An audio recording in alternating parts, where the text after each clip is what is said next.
Thanks so much for being here, y'all. I really appreciate it. Thanks so much to Tom and Mary Jane for opening up their absolutely gorgeous home to me. Please give them a big round of applause. If nothing else, applaud that backyard. Because as my friend Kim said, if this was my house, I would never leave. Yeah. By the way, Tom, when are you putting in the hot tub? Just out of curiosity. We were just wondering when that might be going in. We have a sauna in the basement. Fantastic. That's where I'll be sleeping this evening, ladies and gentlemen. So thank you all so much for being here. My name is Matt Carlson. My friends call me Matty C. You are all my friends now, so please call me Matty C. I play in a couple bands called the Stick Arounds and Harborcoat, and I used to be in a band called the Pantones, and I'm going to play a whole bunch of songs that I wrote tonight and tell some stories. And it's a real treat and a pleasure to be here, so thank you very much for having me. Let's start with a little bit of sharing. So I'd like to know how many other people in this room have a little disease I call the depression mode. Anybody else got the SADS? The I don't want to get out of beds? The Dickensian clouds are descending on my happiness. Anybody got this? Okay, were you born with the deluxe combo where you got both the depression and the anxiety? Yay! So that's where you feel like you're gonna die all the time, but you deserve it? That's what that is. And I was diagnosed at like 34 with depression and anxiety. And that meant that I went back and looked at 3.5 decades of stuff and went, oh, that makes more sense. Yeah, that makes more sense. See, we were just talking about this earlier. Jason and I were just discussing this idea of straps giving out. But over that 18 to 20 year period that I've been diagnosed and that I've been working on this, I've gone to therapy, I've taken meds, I've done meditation, I've written, I've journaled, I've worked on my sleep and my exercise and what I eat and all this other stuff. And I've gotten a lot better. But there's one thing I still can't seem to crack. And that is asking for help and accepting it without shame. I can ask for help. I can accept the help. I cannot escape that 5-letter word. The guilt, the shame, whatever you want to call it. The inability to accept that I couldn't do this on my own. Everyone else gets to ask for help but you. You're supposed to know how to do it. And so, my friends, I'm going to start things off tonight with a hopeful notion of the idea of being able to ask for help and accept it. This is called Help Me Out Somehow.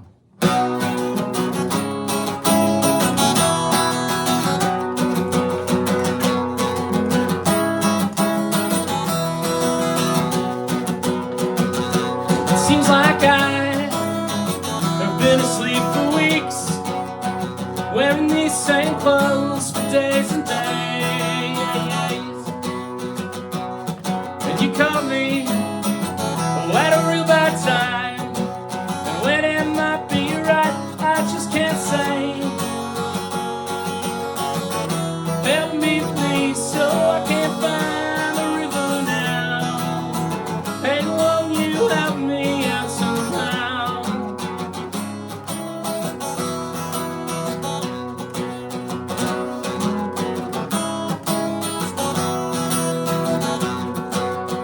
I seem to spend my time staring into space, curious as to why I wound up here,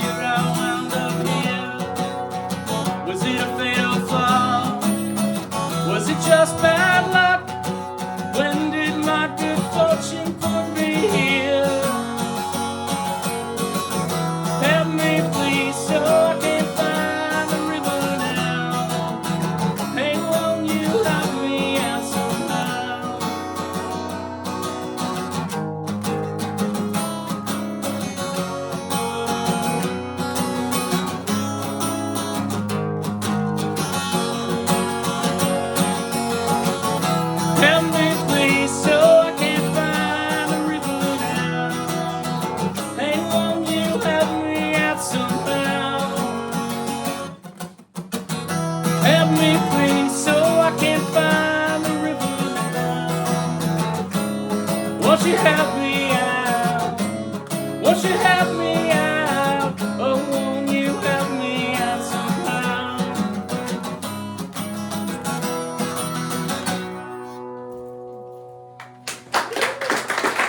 Thanks so much, y'all.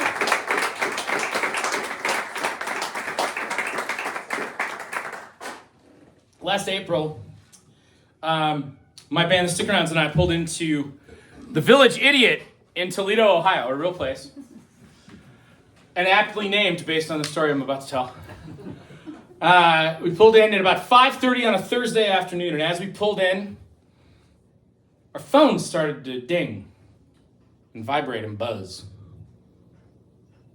And we all noted that the New York Times and CNN and USA Today and the Washington Post were all telling us that Donald Trump had been indicted on 34 felony counts in the state of New York. And we were rather giddy as we loaded our gear into the Village Idiot. We ordered rounds of beer and pizza. There was much carousing. The inside of the Village Idiot was completely and totally unaware of this because none of this information was being dispensed by ESPN, which is all that was on the televisions inside the Village Idiot. Again, aptly named. And again, this is a place I enjoy. I like this place. Best pizza I've ever had in the state of Ohio, without question. It's great. That's like the best out of like 8 pizzas. That's really good. That's like better than 7 other pizzas. And in the middle of the second set, we play a song that I wrote in late November of 2016 called Great America. Not a song filled with happiness. And all I said before I played it was, today feels like a good day for accountability in the United States of America. This one's for that. We played the song, we finished the set, and I made a beeline basically straight for Greg, because that's where the bathrooms were. And I'm a 51-year-old man at this moment. And so I start to make a beeline, and this woman steps in front of my path, and she says, "Why did you have to do that?" And I looked at her and did what any self-respecting man of my age would do, say, "I've done a lot of stupid shit in my life, and be more specific." And she said, "Why did you have to talk about him?" And I said, "I didn't mention anyone. Who are you talking about?" And at first I was kind of not sure, and then I started to realize what she was getting at, so I played a little dumb, because I'd never mentioned anyone's name. No, you talked about him." I said, "No, I didn't, ma'am. I said today felt like a good day for accountability. If that upset your evening, I'm really sorry. I didn't mean to upset you. Let's just have a nice night." She wouldn't let it go. Just kept asking. Finally, she said, "Why does he bother you so much?" And I said, "You're not going to like my answer, but I have 2 daughters who are 24 and 22 years old, and they have fewer rights today than when their mother brought them into this world. And frankly, ma'am, that pisses me off." Agreed. Here is the response I got from Terry from Toledo. "Well, you clearly don't know your fucking kids." Yup. Wow. At which point, pacifist Matty C took a step. Now, I didn't make a move, I didn't strike, I didn't recoil, I didn't yell, but I took a firm step, at which point my drummer, the kindest and sweetest man I know, Joel Kuiper, heretofore known as Colonel, pulled me aside and took me out in front of the building. And he handed me a weed pen and he said, "Hit this." And I said, "Yes, sir." And then my other bandmates came out and I was shaking and I was overheated and I was furious. And I was ashamed. Not because I had stood up for myself and not because I had played that song, but because I put my bandmates in that position and I hadn't talked to them about it. And I thought that the statement that I made was innocuous enough, and frankly, it was. That it shouldn't have been a thing. She should have been big enough to just let me have the thing, and then when I gave her the answer she needed, she should have moved on. And she didn't do that, and then I overreacted. And in that moment, I promised my bandmates I would never, ever put them in that situation again. I didn't say I wouldn't say stuff from the stage. I just said that I would talk to them about it before I ever did it. But now I have a trivia question for you. I would like to know how many stick arounds you see on this stage besides Matty C. Yeah, so I play that song and tell this story. every goddamn night on this tour. And I dedicate it to Terry from Toledo. And despite the terrifying things that might have happened last night between 8 p.m. and 9:30 p.m. Eastern Daylight Time, I truly believe that we will get through this and we will get past this. But in the meantime, this is a reminder that we all need to fight. This is called Great America.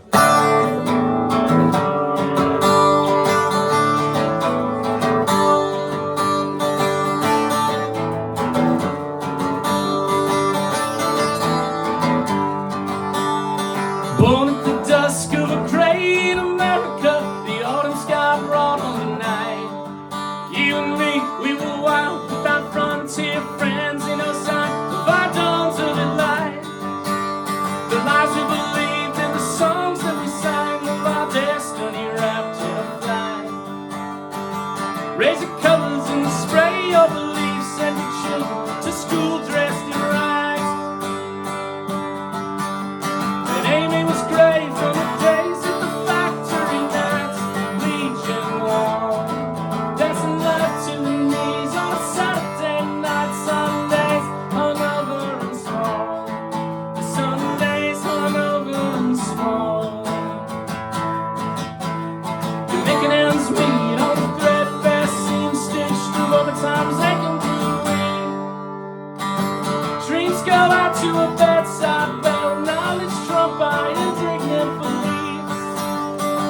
You talk to Jesus in every supper, admittedly he never had much.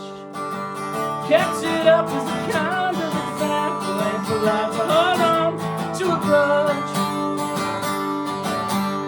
And Amy was great from the days of the factory nights, Legion Hall, dancing left to the knees on a Saturday night. Sundays hung over and small, the Sundays hung over and small.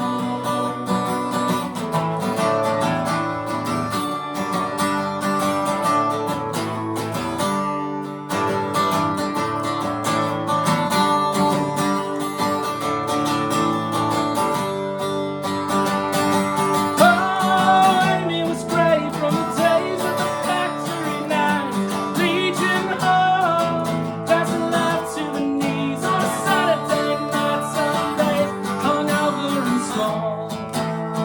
Amy was great from the days of the factory night, Legion Hall, dancing left to the knees on a Saturday night. Sundays hung over and small, the Sundays hung over and small.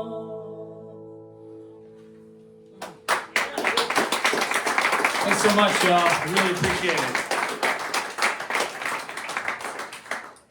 1 year ago this week, I left a job that I worked at for 23 years. I had a big boy career job. I sold caps and gowns and graduation announcements to high school kids. I was good at it for a while, and I really loved it. And then in 2016, my company was bought out by a venture capital firm you may have heard of called Bain. Yeah. That went aces. And that meant we were super prepared for COVID because we just made everything lean and mean. And then shit just got worse, and my mental health took a dive. And I went to my wife one day and I said, listen, I can either keep doing this and I can just collapse one day and be miserable, or we can find a different way to do this. And she said, well, I'd like to go with option B. I said, that's a real relief, because I wasn't sure what she was going to say. Because I was going to have to make a lot less money, and things were going to get scary. And in the last year, they've been very financially fraught. But I'm going to tell you a secret. I've never worried more about money this year than I have in 20 years. But I've never been wealthier in my entire life, because I have my time, and I have my purpose, and I have my life and my freedom. And if you're thinking about doing this, go for the goddamn brass ring. It's the best thing I ever did. It scares the shit out of me every day, and it's always worth it. Thank you. But it takes a village to do this, because somebody's got to have health insurance. Because we live in America. And you have to work to prove that you're allowed to live and get care here in America. And so my wife is home mowing the lawn, paying the mortgage, going to work every day to make sure we have health insurance while I'm out here chasing my dream. And it's a small token, but every night I play a song for her that I wrote when we were living in a beige suburb, on a beige street, in a beige apartment building, living the most boring, god-awful life ever. It wasn't bad, it was just dull. And we just wanted a place of our own. And so one night I wrote this song as kind of a wish fulfillment, and it actually worked. And I'll tell you that story a little bit later. But in the meantime, this is from a dear sweet Kimmy K. This is called Simple Things.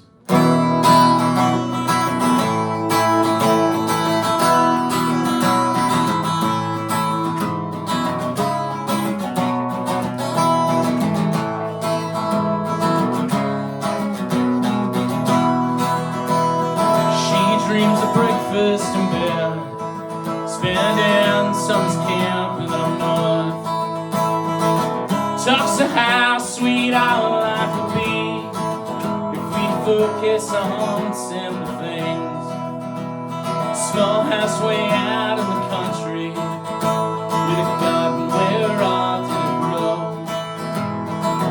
Oh, if we could only make time to focus on simple things. And we'd have a bonfire at last until the morning and make wine from grapes and vines. And we'd have a refuge to hide from the world, to focus on simple things. I can smell lilacs from here, the scent blows through our window at night. I can see the moon coming over the horizon, looking down over our simple things.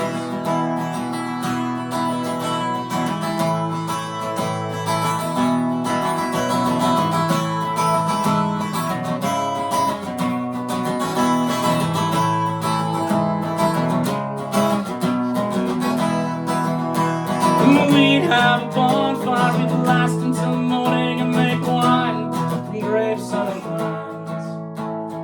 We'd have a refuge to hide from the world, to focus on simple things, to focus on simple things, focus on simple things.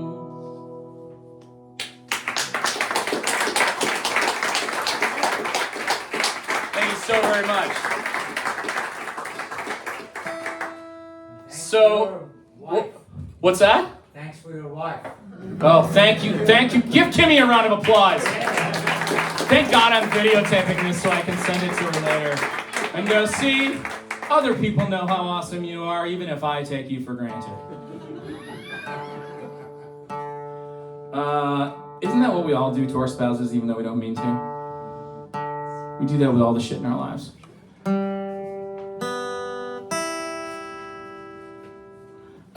So this next one is about a really intense friendship that I had when I was about to go into my senior year in high school. It was the summer between my junior and senior year, and I had met this guy, and we'd kind of gotten to know each other over the year before, and we had this really intense summer together where our schedules synced up, and he was about to go off to college. He had just finished high school, and I was about to go into my senior year, and we spent nearly every day together. And we had this day where we just hung out at his house all day, and my parents were one place and my grandparents were a different place, and I needed to go out to the family farm about a half an hour from where we lived and go out and do some basic, simple, not difficult chores for like a half hour. And like a sullen 17-year-old, I put it off all goddamn day because that's what you do.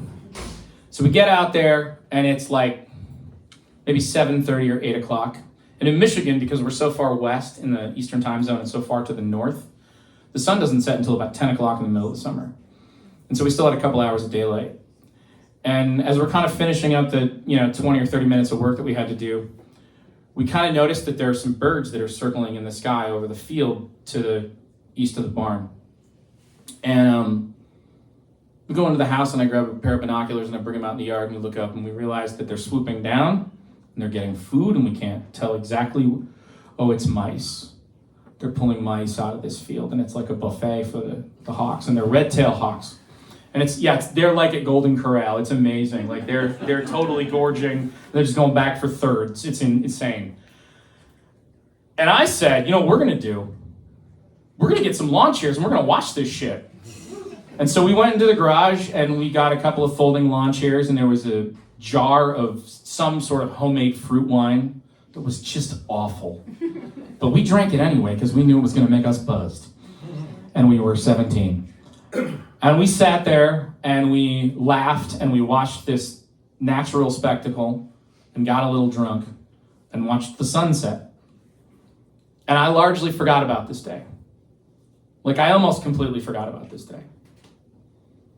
And then a couple decades later, my mom called one day. My mom had been a teacher of this friend of mine. She had known him even before I was friends with him because he went to a different school. And she called me and she said, Matt, I have some bad news. Eric died. I hadn't seen Eric in a very long time, over 20 years, just drift apart. That's what happens to people. And I got very sad. I didn't really know how to feel because here's this person who's gone, but they've been gone for a long time, but now they're gone in a different way. And it felt hard, and then I found out that Eric had chosen to take his own life. And that was doubly hard. And in the middle of that sort of weird acknowledgement of grief, I had this vision of that day. And I wasn't sad anymore.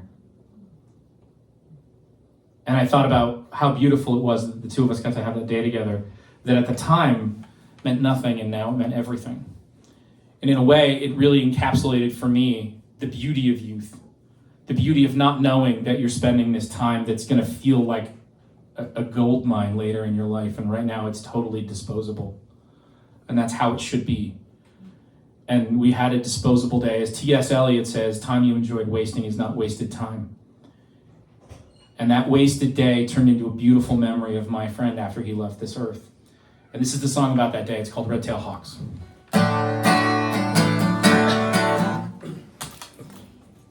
Unmuted. This is called Redtail Hawks. We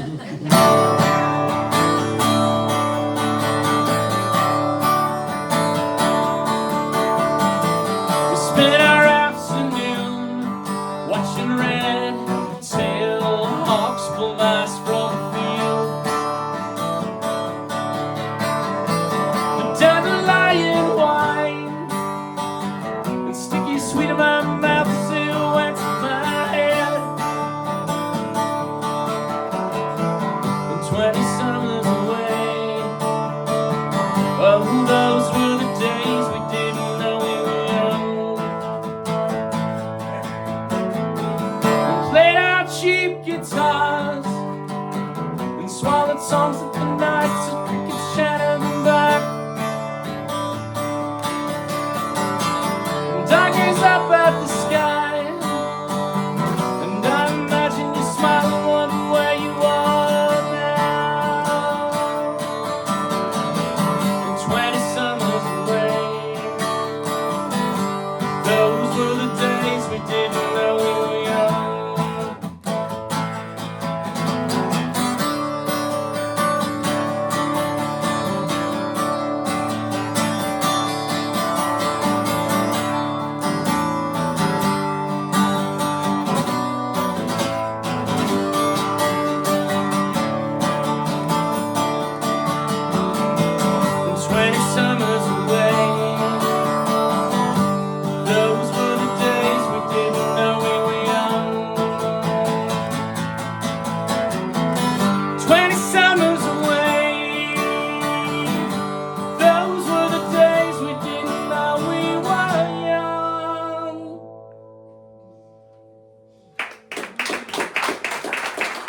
Thanks so much, everybody. Pardon me a moment while I grab my backup here. Which is literally like a soda. Oh my God, Kim. So good. It's so good, it's ridiculous. So, I have two kids. They're 25 and 23, and I wrote this song a couple of years ago, 3 or 4 years ago, and I was really kind of obsessed by this idea of fate and destiny and place and luck. Is really kind of sort of fixated on this idea of, I was fortunate enough to have two parents who were present, stayed married to each other, treated each other reasonably well, loved their children, gave us support, made us feel important, made us feel seen, made mistakes, made those mistakes out of love. I got the best offer you can get.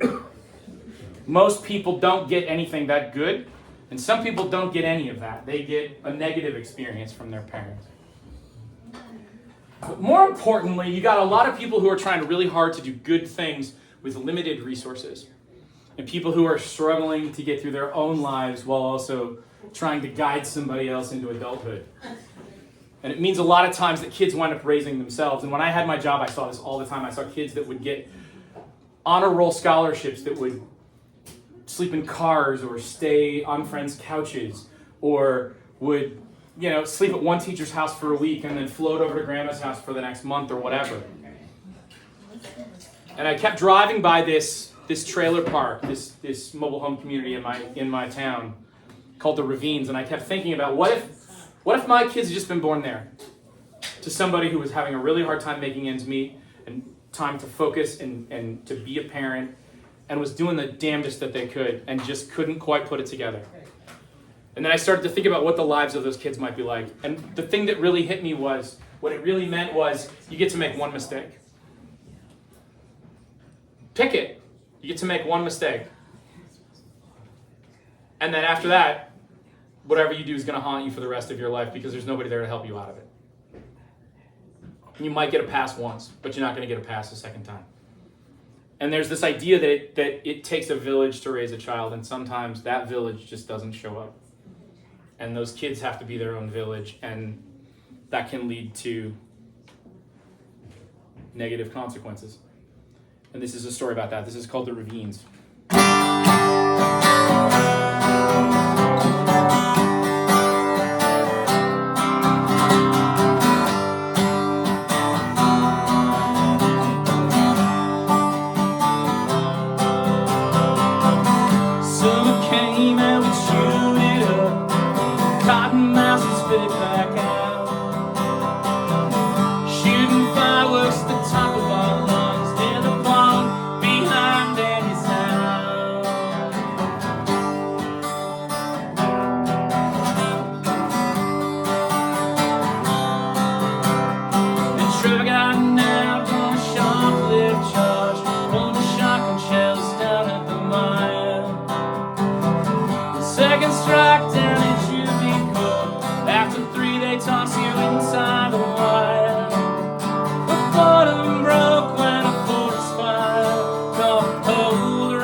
I'm sitting there stay. The best thing I can say about home is how you push me away. The bottom broke when a forest fire caught hold right behind the ravines. And that raging blaze destroyed a dozen trailers. Instead of listen to them scream. The bottom broke when a forest fire caught hold right behind the ravines.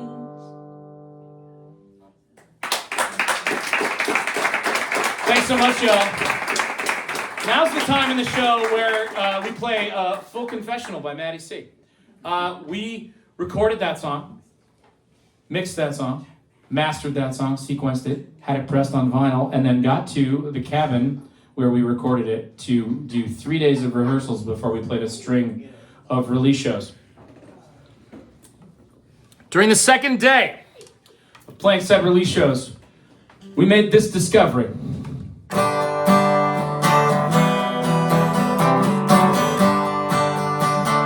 I'm not happy about it either. Don't wanna be your beast of burden. I'm not happy about it, okay? But by that point, I bought 500 records and I wasn't gonna lose all that money. And it's a good story, let's be honest. It's, So anyway, that's it's a good thing that the Rolling Stones don't sue people a lot, isn't it? Yeah, great. So this next one, I know these stories are a little sad, but they're supposed to be hopeful, I hope. This next one, I had a dear friend who I was making a record with and had been friends with for a long time. And his mom got really sick at a very young age and got cancer and had a fairly short battle, and she died.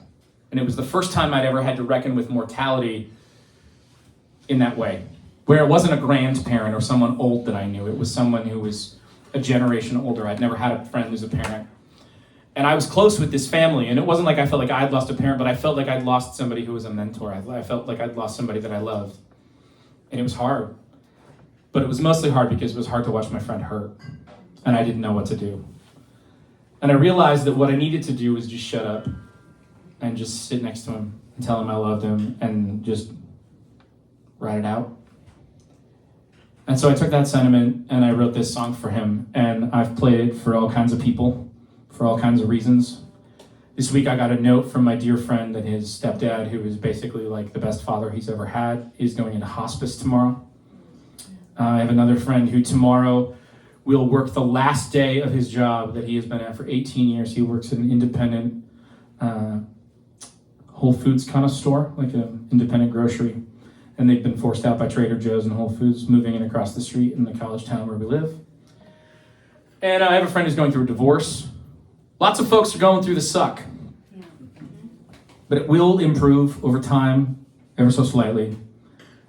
And somehow we will get through it together, and it will get better by the day.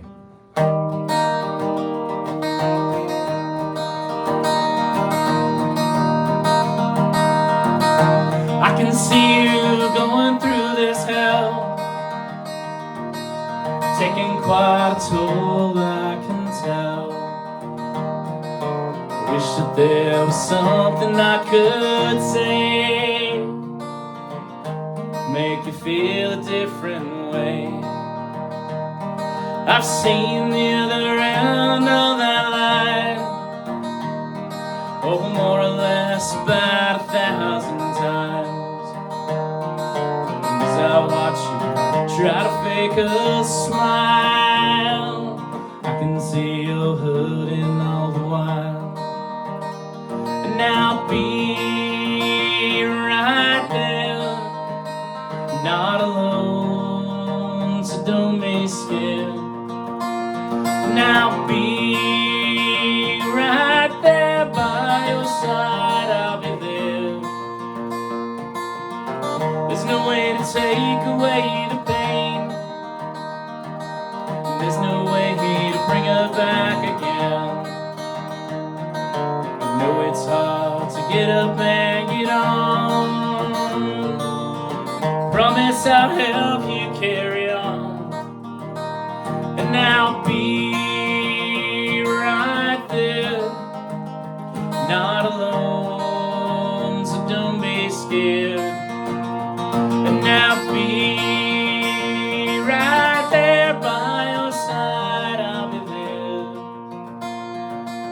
No, it's never gonna go away. Oh, but maybe it gets better by the day. And I'll be right there, not alone, so don't be scared. And I'll be right there by your side, I'll be there. Oh, I'll be there. Oh, I'll be there. Oh, I'll be there.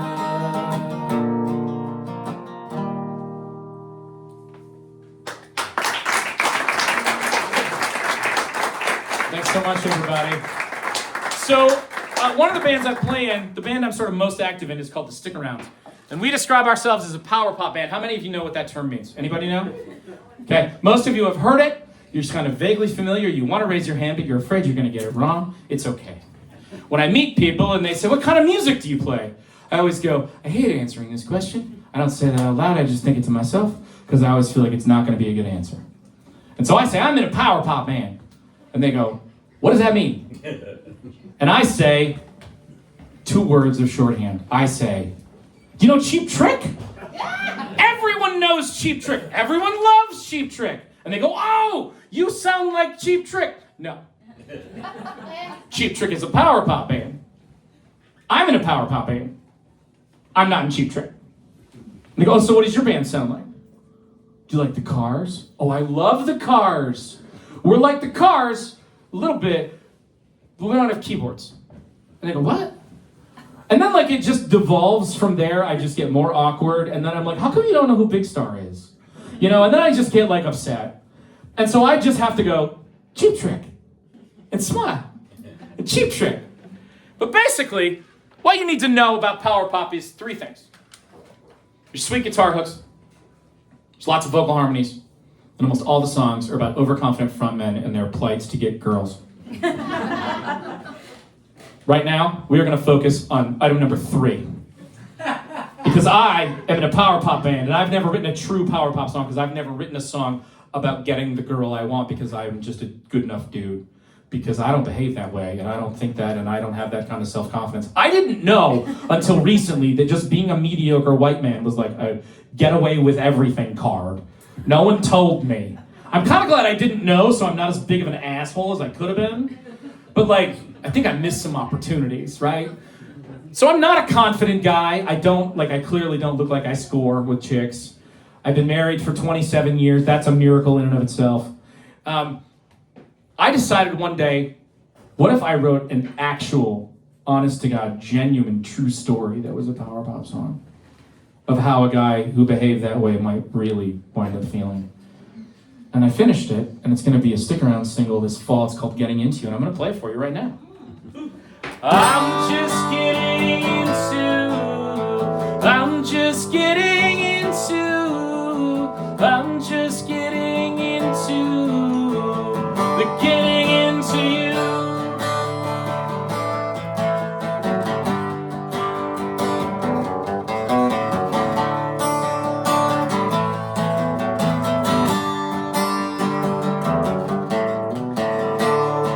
Scout the girls around the corner.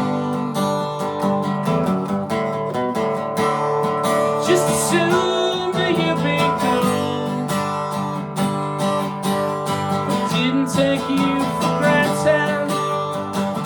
There were other chances. If I didn't tackle my play before, what the hell do you mean with through? I'm just getting into. I'm just getting into. I'm just getting into. Getting into you.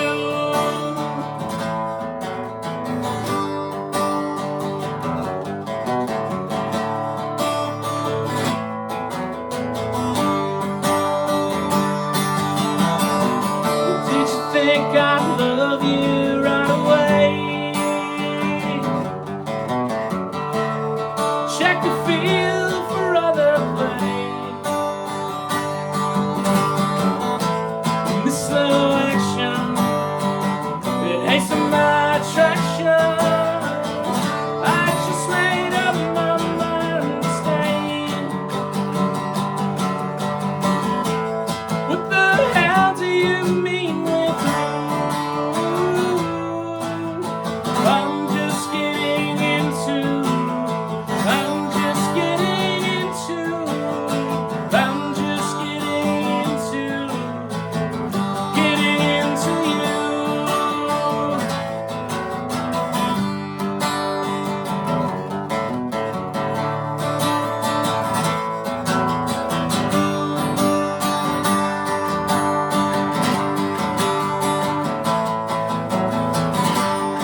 trick.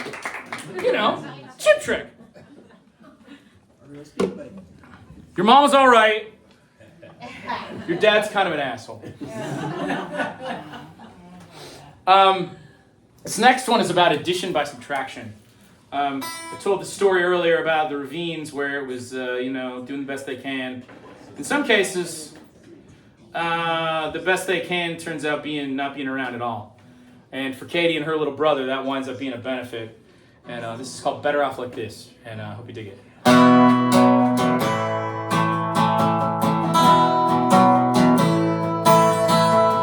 Katie's taking night school classes a couple times a week. Always knows the answers and never speaks. It's better no one knows she's a washed up geek.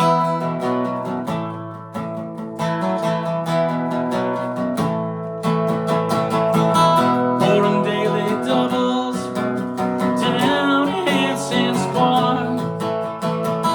Drafting Miller Lights, making cheap side cards. Always jotting notes down, putting her memoir.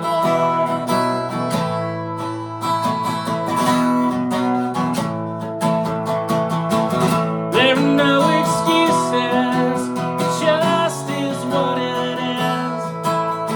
Katie says they're better off like this.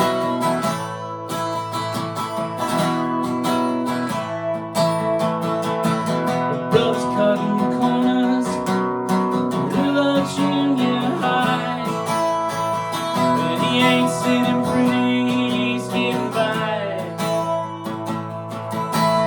It's been just past years since mom's goodbye.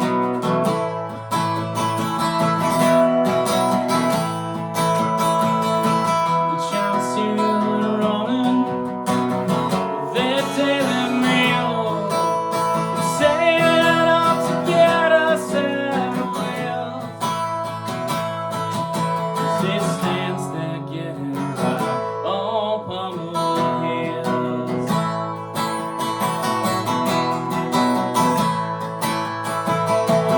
There are no excuses, it just is what it is. But Katie says they're better off like this. Katie says they're better off like this.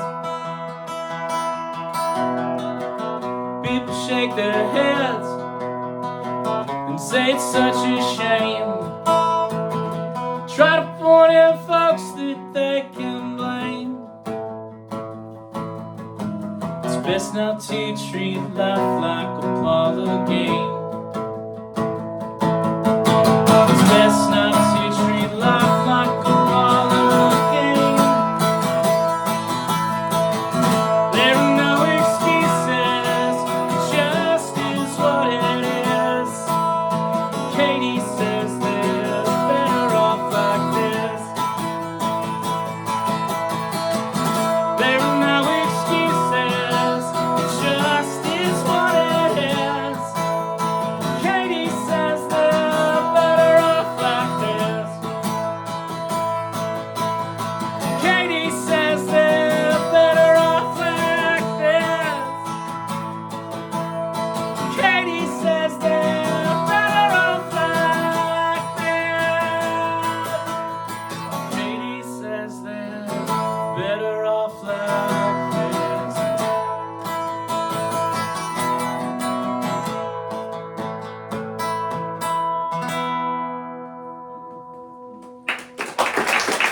Thanks so much, y'all. I got like 3 more here, if you don't mind. This next one. All right, let's ask you a question here. How many of us in this room have How many of us have children? How many of you have kids? How many of us have teenagers or adult kids?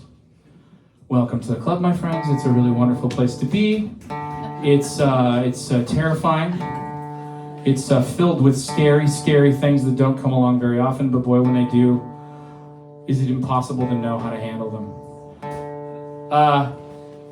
But you have to let your kids flourish on their own and fail on their own. And my kids are 25 and 23.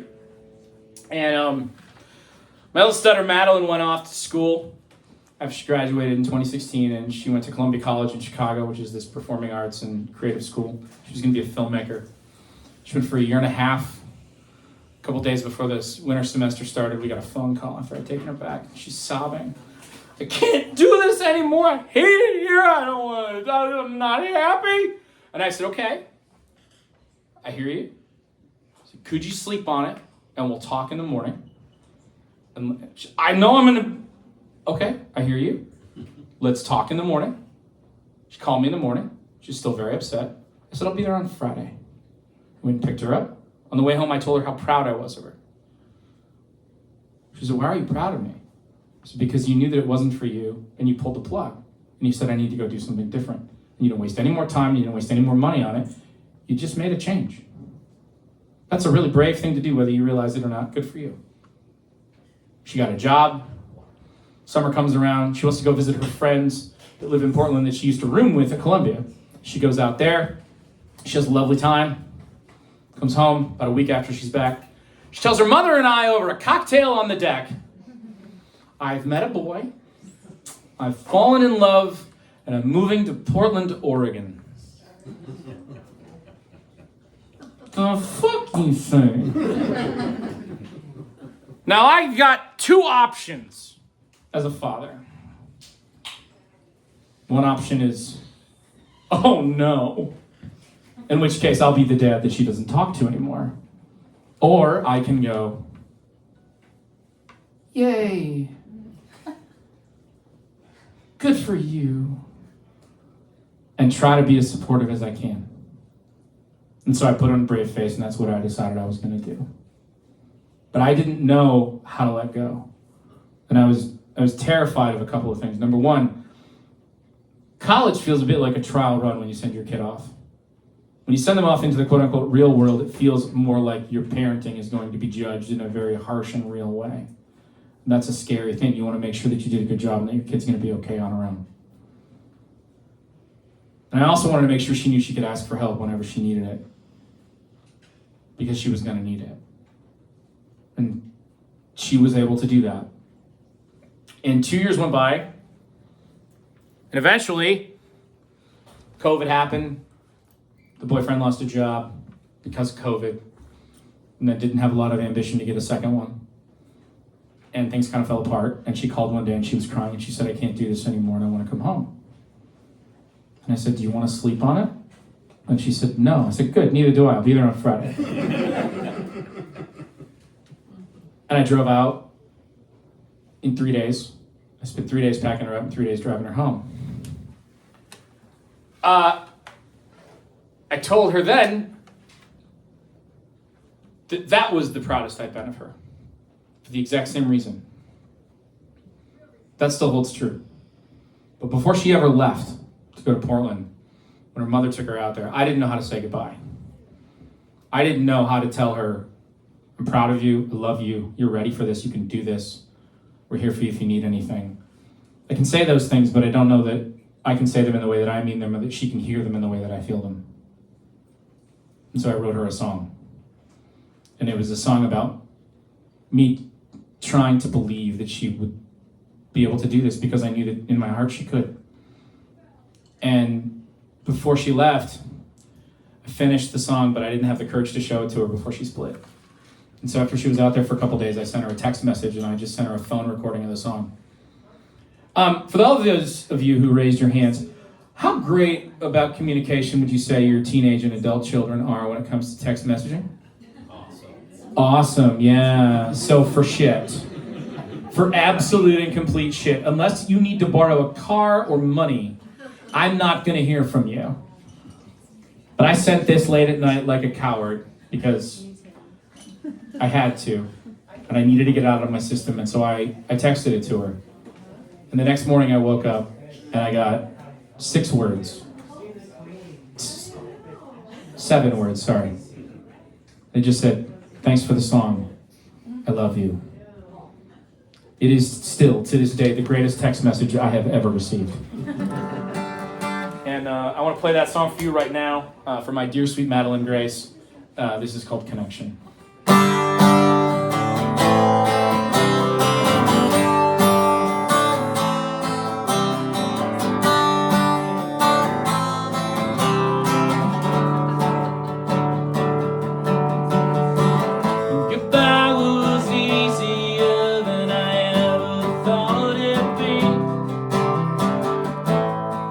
So you try to catch the wind, but snag the breeze.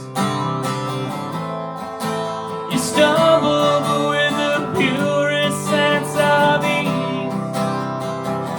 I'm starting to finally find some peace. Connections fuzzy, the speakers blow. Hope you make it out there on your own.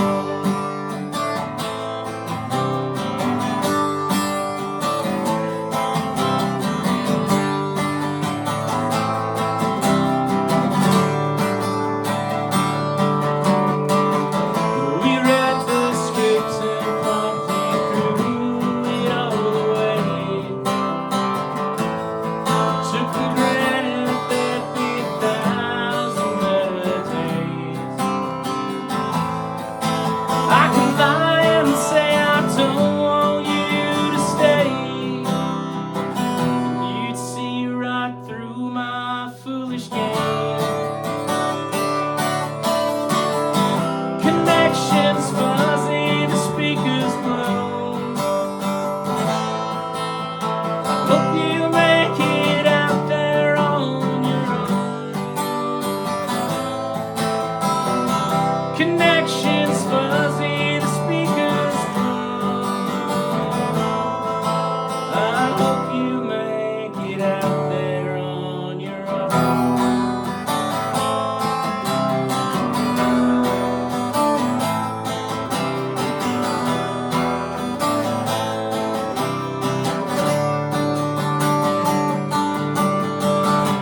Connections fuzzy, the speakers blow.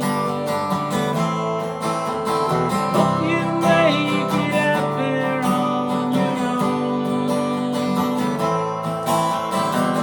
Connections fuzzy, the speakers blow. And I hope you make it out there. I hope you make it out there. Oh, I hope you make it out there on your own. On your own. On your own.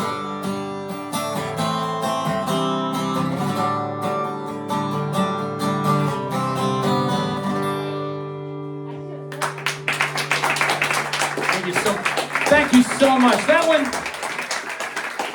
one's for the children. Won't someone please think of the children? So, I played a song a while ago about sort of wanting a place to call our own, and in 2002, a rather surprising thing happened. My great-grandfather, who was 93 years old, just didn't wake up one day. And our whole family was shocked. Gang, I'm gonna tell you a little secret. If you croak at 93 and your family is flabbergasted, congrats, you did it right.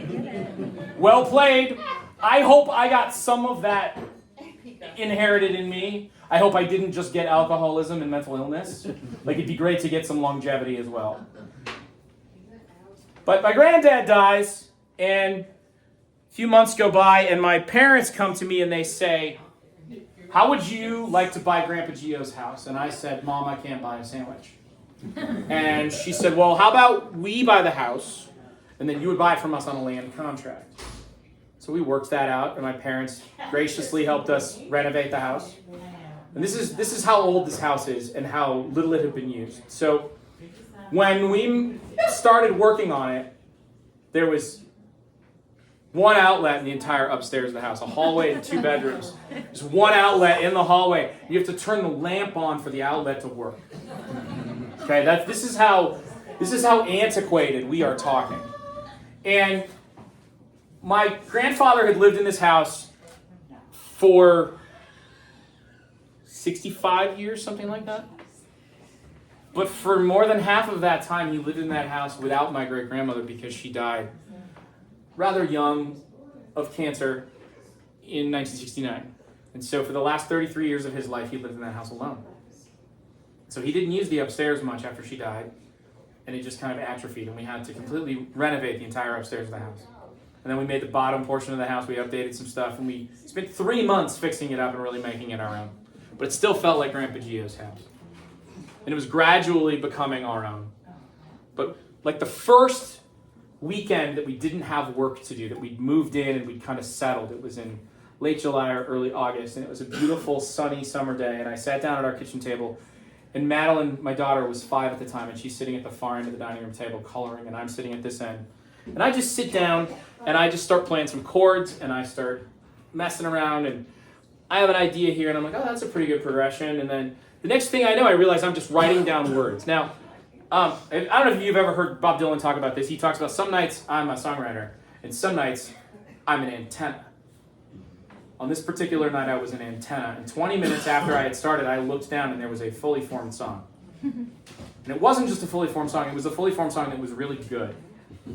And that it was a story that I didn't know, but I had written it like I knew every single detail. It is the story of the first summer that my great-grandfather went to our family cabin without his wife. Now, my great-grandmother died 3 years before I was born. I never met her.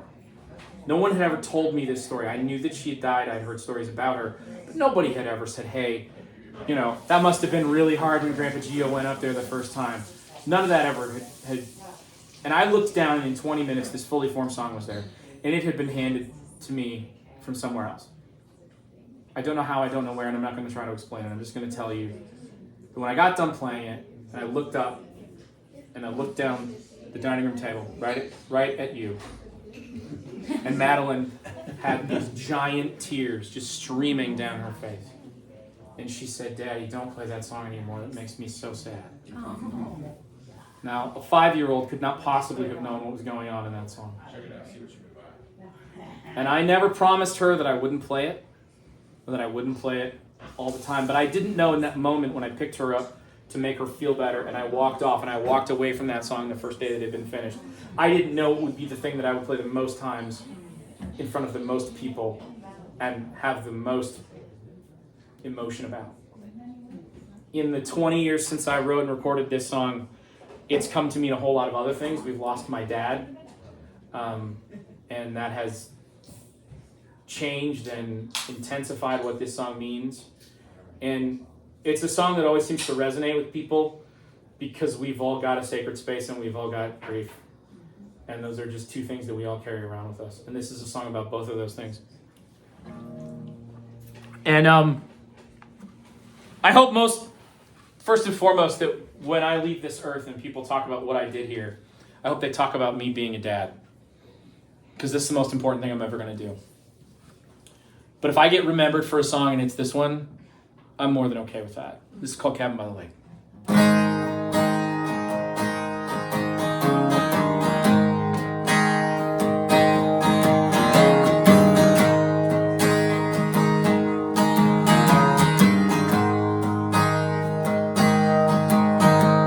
As nighttime falls, the crickets start to sing. Cicadas moan that autumn's on its way. I can smell a campfire over there. The summer's gone and a chill is in the air. And this is my first summer here all alone. A cabin by the lake, our second home. Played solitaire in a red to pass my time. And I feel as though I'm dying alone.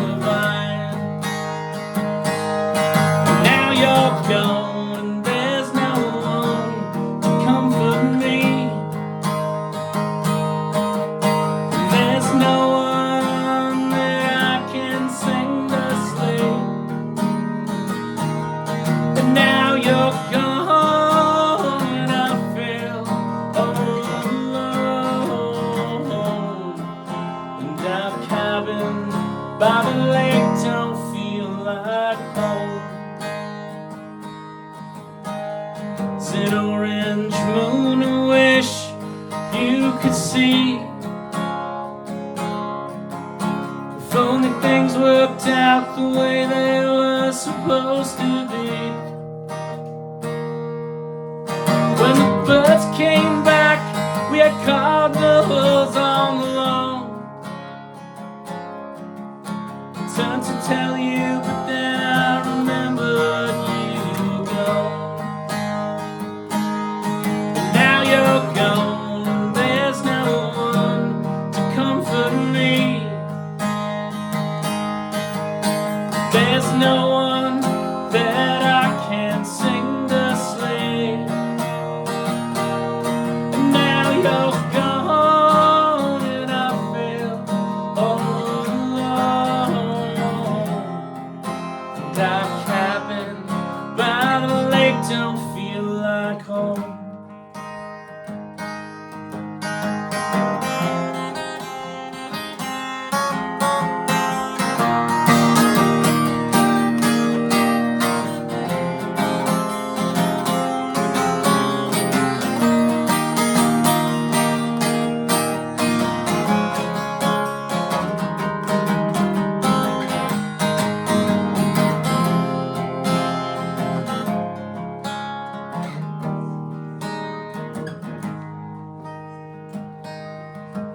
It's getting late, guess I better hit the hay.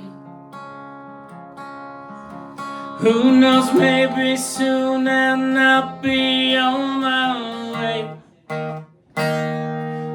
Oh, I don't think I've ever felt this low.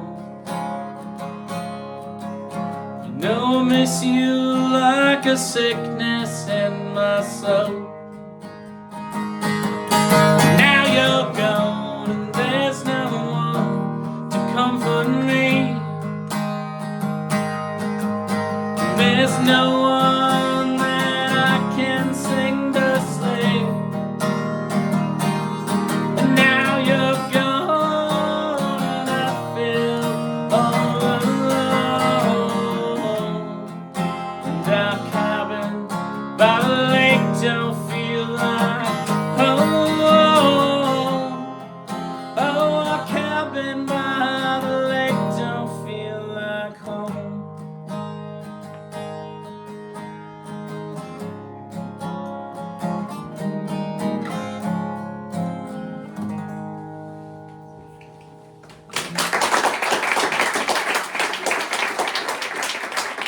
Thank you so much, Phil. This has been a really incredible and super special evening. Thank you again to Jason Monday for opening up the show. Give him a round of applause, please. What a great set. I always love seeing really good guitar players because I am not one.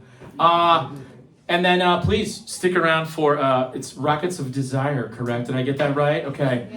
I was really nervous. I was gonna Rockets of Desire. Woo! I'm gonna be honest with you. That sounds like a thing you buy from a website with a really strange URL. RocketsOfDesire.biz. I don't want to end on a bummer, and that last song is beautiful. Bit of a bummer. So I wanna play one. I want to dedicate for my dear friend Kim Nyborg, because Kim and I are in an online cult together, and we've come to recruit you. No, I'm just kidding. Come join us. Hare Krishna, Hare Krishna. Kim and I belong to this community that is affiliated with a podcast called Stand Up with Pete Dominic, which is a progressive news and cultural affairs and interview show that is a daily podcast. It's this guy that used to be on Sirius XM, and then when he lost that gig, he started a podcast out of his shed. And he had a pretty good audience to work with, and Kim and I were fans from when he was on XM. And all of the folks like us kind of went over to this podcast, and it became this much more intimate space for us to be able to talk to each other. And then when COVID hit in early 2020, we started doing these Thursday night hangouts. because we were all lonely and disconnected and we didn't know what to do. And it started out the first couple times, we just talked about the events of the day, or we talked about what had been on the show, and we just kind of wrapped up.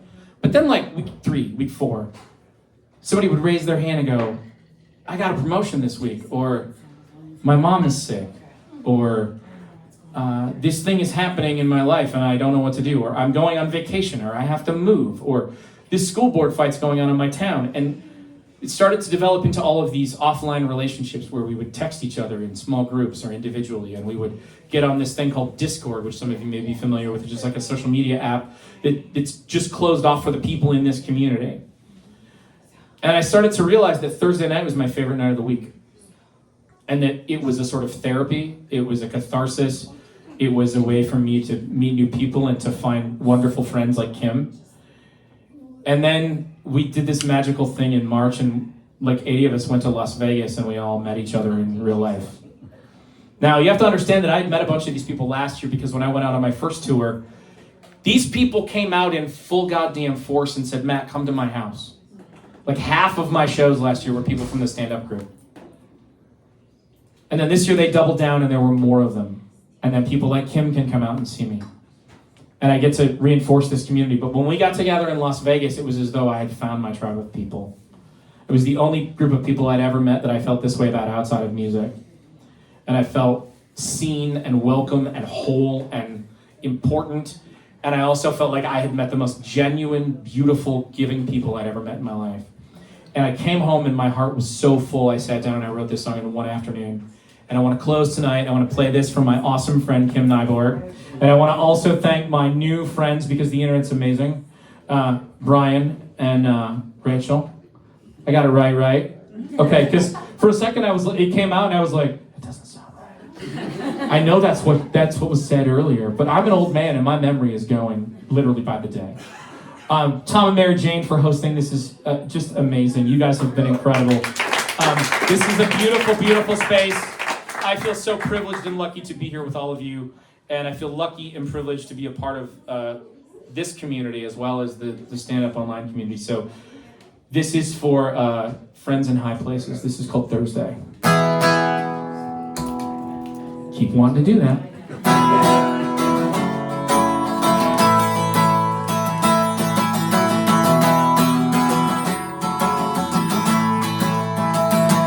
The world was shut down in isolation, feeling pulled underground in desperation, and we all stayed in the fire, just hung on till Thursday night. Each hangout left me filled with inspiration. It'll be okay by Thursday. It'll be okay, I promise this will help. 'Cause it'll be okay by Thursday. We'll be here even if you can't help yourself.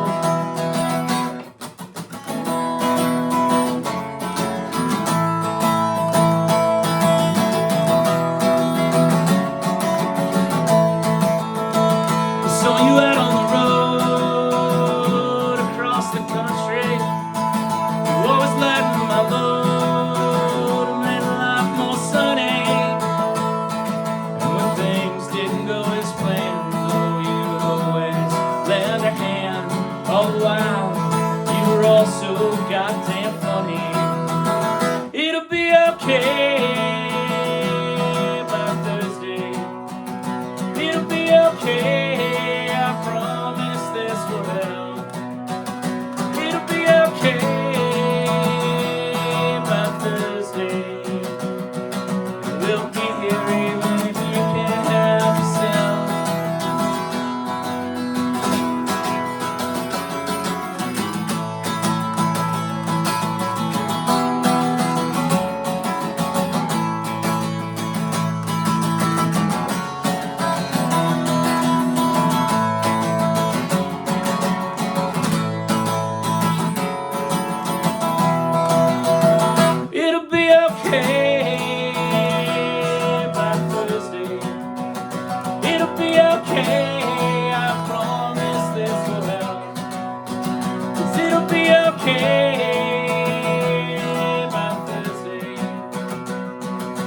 we'll be here even if you can't help yourself. You'll be okay by Thursday. It'll be okay, I promise this will help. It'll be okay by Thursday. And we'll be here even if I can't help myself. Thank you so much, y'all. My name is Matty C. Rockets of Desire up next. I've got a tip jar up here. I would love it if you would come support me for the road. We would love to have you come and fill this lovely bird up that my friend Andrew Sandstep made just for the tour. And I've got some merch back there for sale as well. I'd love it if you'd come say hi. Thank you so much, y'all.